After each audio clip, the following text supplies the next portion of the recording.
South St. Petersburg Community Health Assessment Presentation.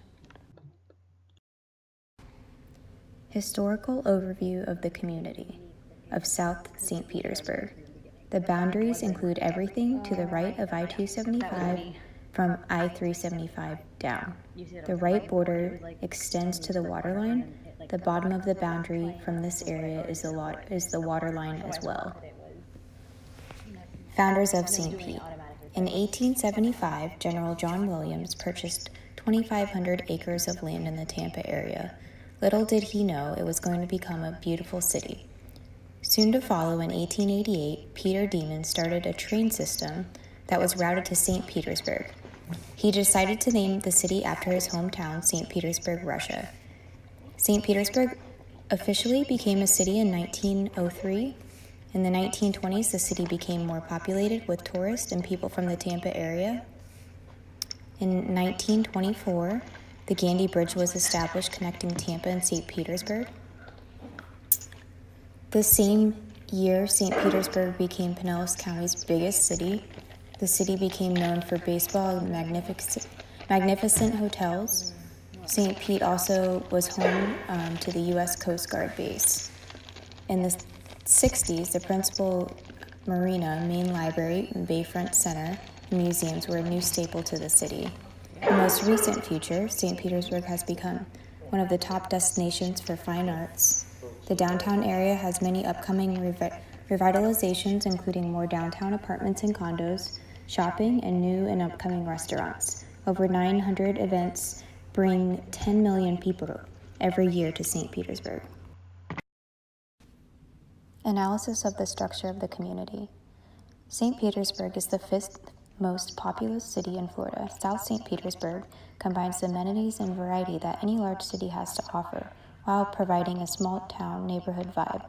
The city meets sustainable of characteristics for a community to thrive, including physical amenities such as parks and events. In addition, it offers cultural support and career opportunities. South St. Pete have issues.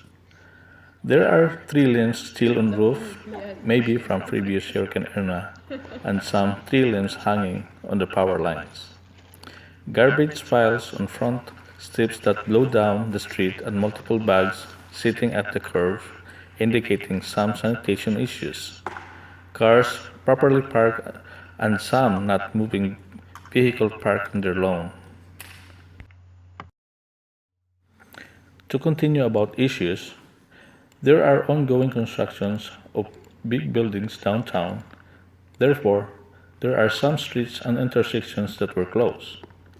Small and local businesses are out of business. There are bicyclists seen on a busy street without a bike lane.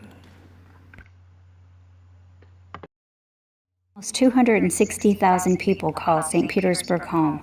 Being known as a place to retire to, Florida has about 17.3% of citizens over 65, higher than St. Pete at 15.7% or nationally at 13%. The community, county, and state is just under the nation's 22.8% children and teens under 18. By population alone, being right on track with the nation, it's no wonder that St. Petersburg was named an All-American City in 1972 by the National Civic League. The median household income of St. Pete is $45,483. Nationwide, that's $53,842, so 15% lower than the national average. I guess we really are paid with sunshine. Seasonal population increases with the arrival of snowbirds in the fall and decreases in the spring. The sunshine does also bring tourists to our area with estimated spending of $4.65 billion. Tourism represents more than 100,000 jobs in the county. As of November for 2017, Visit St. Pete estimates the county collected a record $54.7 million in taxes. This reflects a 10% increase from last year. Health-related resources for South St. Pete include 3 hospitals: St. Anthony's Hospital, Johns Hopkins All Children's Hospital, and Bayfront Medical Center. St. Anthony's Hospital is a Catholic hospital located near downtown St. Pete. St. Anthony's Hospital has 393 beds, providing a wide range of exceptional healthcare services to our community. Johns Hopkins All Children's Hospital is dedicated to providing resources to only children. Bayfront Medical Center is a for-profit facility with services that include Level 2 Trauma Center, Pediatric Trauma Services, Critical Care, Emergency Services, Bay Flight, and Open Heart Surgery. Urgent care in South St. Pete includes Signature Urgent Care. Signature Urgent Care is a walk-in medical clinic. No appointments are needed, and you can be seen by a doctor fast. They're open 7 days a week, including weekends, after hours, and holidays. Most insurances are accepted. They also offer a $75 doctor's visit if you have no insurance. Physicals, labs, IV fluids, X-ray, TB skin testing, and drug screenings are common services from this group. St. Petersburg also has a free health clinic that offers services free of charge or on a sliding scale based on income. Services include STD testing, physical exams, and dental screenings. In relation to Healthy People 2020, substance abuse, cigarette smoking, and obesity are all objectives of South St. Pete. According to PinellesCounty.org, someone dies of a drug overdose every 32 hours in Pinellas County. Substance abuse is a major issue in South St. Pete. Tobacco has a major impact on our community. Pinellas County is working with local groups to educate the community on reducing tobacco use and exposure. The mission of Tobacco Free Florida is to promote a tobacco-free environment. Good nutrition, physical activity, and a healthy weight are all critical aspects of a healthy life. Cardiovascular disease is a prevalent disease in our community that can be reduced by a healthy lifestyle. Analysis of the environment. St. Petersburg offers more than 2,900 acres of parkland. Reducing chemicals such as pesticides, non-biodegradable objects like plastic cups, bottles, latex products, diapers, feminine hygiene products are an important part of keeping St. Pete clean. One way St. Pete aims to do this is through the Penny for Pinellas tax, which is a 1% tax paid by everyone who spends money in the county. This took effect in 1989 and was just approved for an extension until January of 2020. Government and public policy. The St. Petersburg City Council has this program, Get in Touch, where every resident can send an email to their designated city councilor. Community meetings posted for the whole week with agenda. They have community calendar posted from February 1, 2018 till April 4, 2018. All residents that has computer access could view public meeting online. Budget. The City of St. Petersburg has different boards and committees assigned to discuss the issue in order to help and assist the community with their needs and concerns. The 2017 Public Policy Council focused on building and supporting the relationship between the community and the public sector.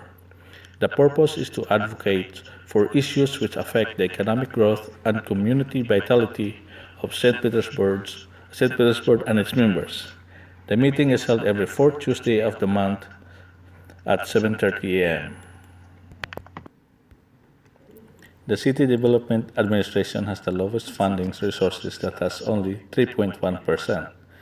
City Development Administration consists of 4 important departments: planning and economic, development, transportation and parking management, real estate and property management, and enterprise facilities.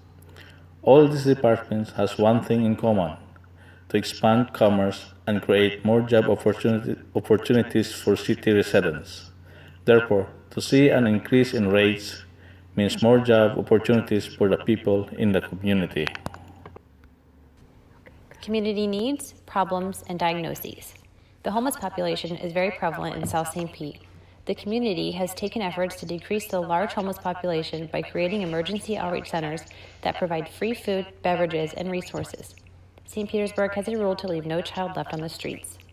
Obesity is the leading cause of diabetes and cardiovascular disease. Many patients checking into hospitals are placed into these obese category. Many of these patients are uneducated on proper diet and health risk factors. St. Pete lacks resources to educate these people. Theft is the #1 crime committed in St. Petersburg. The average theft rate is higher in St. Petersburg than in Florida as a whole. Southern parts of St. Petersburg were found to have higher rates of crime than northern St. Pete. STD rates are the highest in St. Pete in all of Pinellas County cities. St. Pete offers free STD services, including testing and counseling. The elderly people make up the most part of the population in South St. Pete. Reliable health care, preventative classes, and education are important for this age group. The elderly population is the main age group of patients admitted to the hospital, and oftentimes hospital emergency rooms go and divert, closing their doors to the population. An expansion in hospital beds and more staff would benefit this community. St. Pete is a community of both wealthy and poor people. St. Petersburg lacks in quantity of affordable housing. Many homeless shelters will only house individual people and not families of 3 or more. With the current flu outbreak, the CDC recommends use of antiviral treatment as soon as possible for high-risk members of the community. Flu shots are offered at no cost at the Department of Health. Health Department also offers HIV/AIDS clinics, help with the cost of AIDS drugs, STD clinics, and immunization programs. Links between infectious and chronic disease have been found, including 3 of the 6 major causes of cancer death. World Health Organization, together with other governments and charitable organizations, have the goal of ending cholera and other infectious diseases and improve immunization rates around the world. Click the picture above to watch a YouTube about the mission to end cholera.